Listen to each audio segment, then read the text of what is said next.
This is a diagram of what we call the unit circle. It's a circle with its center at the origin and it's got a radius of 1. What is the equation of this circle? Let's consider a point on this circle. And we will draw a line segment connecting the center of the circle to our point.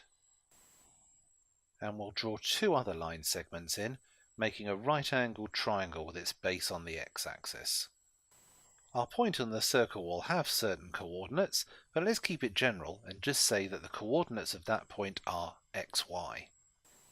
That will mean that the length of the base of the triangle is x, and the length of the height of the triangle is y. Because the circle has a radius of 1, the hypotenuse of that triangle will have length 1. Although we have drawn this triangle in a particular position, we should appreciate that whatever the point on the circle with coordinates x, y, we will have a triangle of the same form.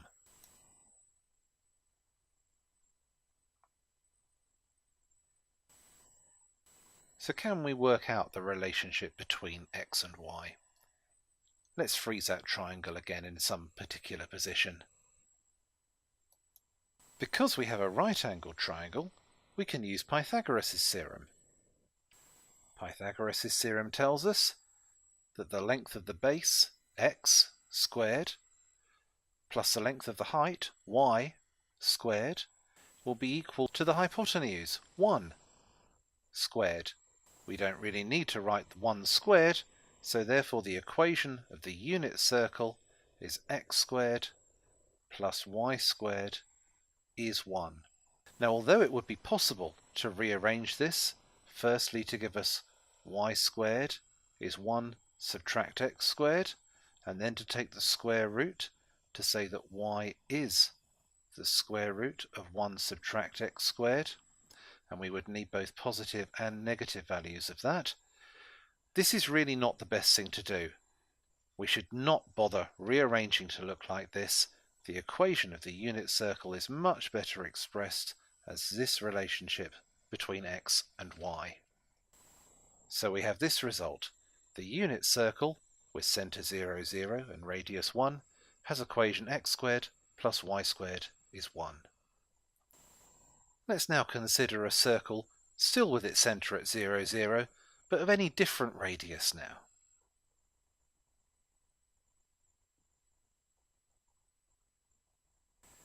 If we just consider the circle and this triangle, the base and height of this triangle will still have lengths x and y respectively, but the hypotenuse of this triangle will now have a length of r, where r is the radius of the circle. So again we can use Pythagoras' theorem. This time we will have the fact that x squared plus y squared will be equal to r squared, where r is the radius of the circle. So we have a second result. The circle with center 0, 0 and radius r has equation x squared plus y squared is r squared. We now want to consider circles in any position, not constrained to have their centers on the origin. So if here is a circle of radius 6 and its center is currently 0, 0, let's take that circle and move its center to somewhere else. So here we have a circle still of radius 6 with its center at 29. How have we got that circle from the original circle? We have translated it 20 units in the x direction and 9 units in the y direction. We know from our transformations work that if we have a translation of C0, then algebraically we have to replace x by x subtract c. We also know that if we have a translation of 0c, then we have to replace y by y minus c. Now in this case we have a translation of 29, so we would have to replace x by x subtract 20, we would have to replace y by y minus 9, which means the equation of that translated circle is x subtract 20 squared plus y subtract 9 squared is the radius, which was 6 squared. In general, if we had a circle which now had a centre at AB, we could get that from our original circle centred at the origin by doing a translation of AB. That would mean that x would have to be replaced by x subtract a, and y would have to be replaced by y subtract b, so the equation of our translated circle in this case would be x subtract a squared plus y subtract b squared is equal to whatever the radius of the circle is, squared. So we have a general result. The circle with centre AB and radius r has equation x subtract a squared plus y subtract b squared is r squared. This is a very important equation to know. It would be a very good idea to memorize this. Let us look at some examples. Find the equation of the circle with centre 1, 4 and radius 3. Well, our general circle has equation x subtract a squared plus y subtract b squared is r squared, where a, b are the coordinates of the centre and r is the radius. So in this case we can simply write down x subtract 1 squared plus y subtract 4 squared is 3 squared. Is there any simplification required? Should we expand the brackets? It's a very good idea to leave this equation in this form because it is easy from this form to understand where the centre and the radius is. If you really must change the 3 squared into 9, that's perfectly acceptable, but it would be a very good idea to leave the brackets unexpanded. A similar example. Find the equation of the circle with centre 2, negative 5 and radius 7. So if our general equation of a circle is x subtract a squared plus y subtract b squared is r squared, in this case we have x subtract 2 squared plus y subtract negative 5 squared is 7 squared. And even if we do leave things without expanding, we should definitely simplify this second bracket. So a final answer should be x subtract 2 squared plus y plus 5 squared is 7 squared. Another question that makes sure that we've understood this basic equation of a circle, write down the centre and radius of the circle with equation x plus 6 squared plus y minus 3 squared is 25. It would be a good idea for us to rewrite that equation as x subtract negative 6 squared plus y subtract 3 squared is 5 squared, because now we can see that the centre of this circle is negative 6, 3. Negative 6 and 3 are the two constants which are being subtracted from x and y. And the radius of the circle is 5. Slightly more involved question. The points with coordinates negative 4, 3 and 5, 5 lie at either end of the diameter of a circle.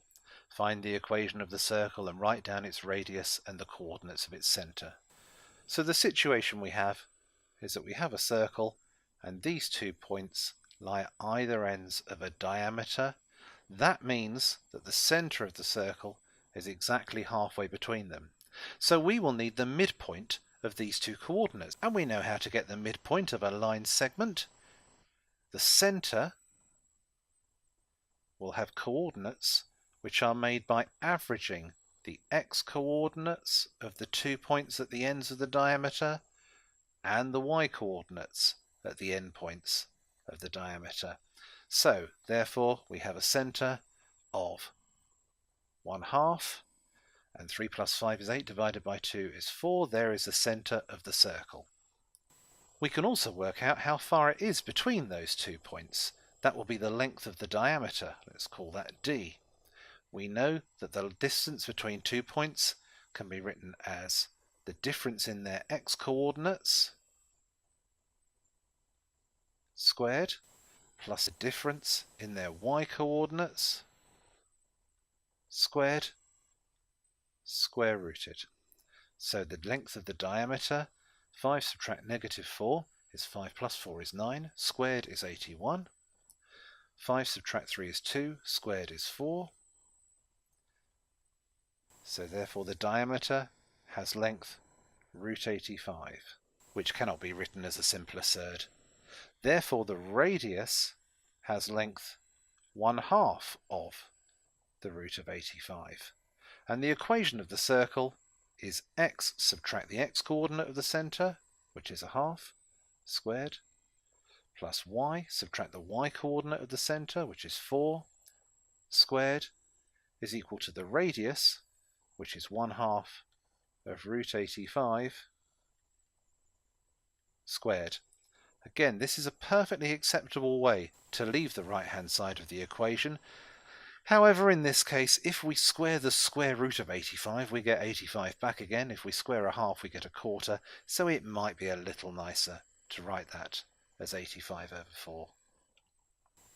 Now let's consider the equation of a circle with centre 1, 2 and radius 3. We've got enough experience now to immediately write that down as x subtract 1 squared plus y subtract 2 squared is 3 squared. And I've been recommending that you should leave the equation of a circle looking like this because it's nice and easy to understand. However, it would be possible to expand all of this. Let's suppose we do that. If we take the first bracket and expand that, we'll have x squared subtract 2x plus 1. If we take the second bracket and expand that, we'll have y squared subtract 4y plus 4. If we expand the 3 squared, we'll have 9. And now we could rewrite all of this as x squared plus y squared subtract 2x subtract 4y. Now let's bring all the numbers onto the left hand side. 1 plus 4 is 5, and if we subtract the 9 from both sides, we'll get negative 4 is equal to 0. So therefore this is also the equation of a circle. However, just by looking at it, it tells us very little about the circle. It's very difficult to see what its centre and radius is.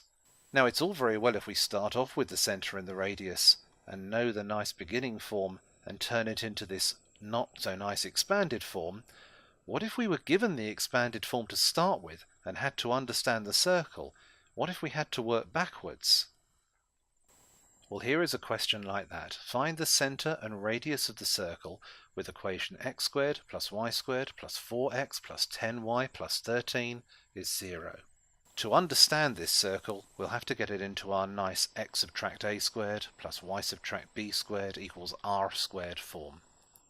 The way we can do that is by completing the square. Let's rewrite this equation with the x pieces collected together, x squared plus 4x. The y pieces collected together, y squared plus 10y, and there's still a number plus 13 equals 0. So I've not done anything clever yet, I've just rewritten the equation in a slightly different order. I've also spaced things out so it's easier to concentrate on one piece at a time. Let's complete the square on this first piece. We will have x plus 2 squared, subtract the 2 squared. Now let's complete the square on this second piece. We will have y plus 5 squared, subtract the 5 squared, and we've still got plus 13. So we have nice pieces in the right form for the x minus a squared and the y minus b squared, although we'll need to give that a bit more attention in a moment. What about the numbers? We've got to subtract 2 squared, which is 4. We've got to subtract 5 squared, which is 25.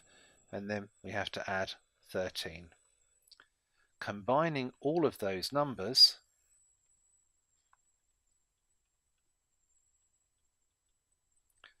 have negative 16.